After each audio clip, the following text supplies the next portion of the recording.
जर मी तुम्हाला सांगितलं की गरम पाणी करण्यासाठी आपल्याला गिझर किंवा गॅसची गरज नाहीये, तर तुम्ही विश्वास ठेवाल? नक्कीच नाही.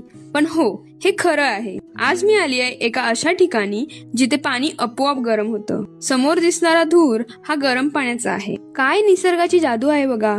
नक्की हे होतं तरी कसं?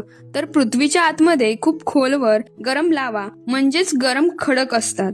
जमिनीखालून येणारे पाण्याचे प्रवाह हे गरम खडकांच्या संपर्कात आले की लगेच तापतात जिओथर्मल एनर्जीमुळे, आणि त्याचमुळे इकडच्या कुंडांमधलं पाणी नैसर्गिकरित्या उकळतं. यालाच आपण हॉट स्प्रिंग किंवा गरम पाण्याचा झरा असं म्हणतो. आणि गंमत म्हणजे या गरम कुंड्याच्या अगदी बाजूलाच थंडगार पाण्याची विहीर आहे. एका हातात उकळतं पाणी आणि दुसऱ्या हातात बर्फासारखं थंड पाणी, असं अफलातून कॉम्बिनेशन इथे अनुभवायला मिळतं. या गरम पाण्याच्या कुंडाचं अजून एक खास वैशिष्ट्य म्हणजे हे पाणी त्वचेच्या रोगांसाठी खूप उपयुक्त मानलं जातं. लोक इथे येऊन हातपाय धुतात किंवा स्नान करतात, कारण या पाण्यात असलेले नैसर्गिक खनिज त्वचेसाठी फायदेशीर ठरतात. मग तुम्ही कधी येताय ही निसर्गाची जादू बघायला?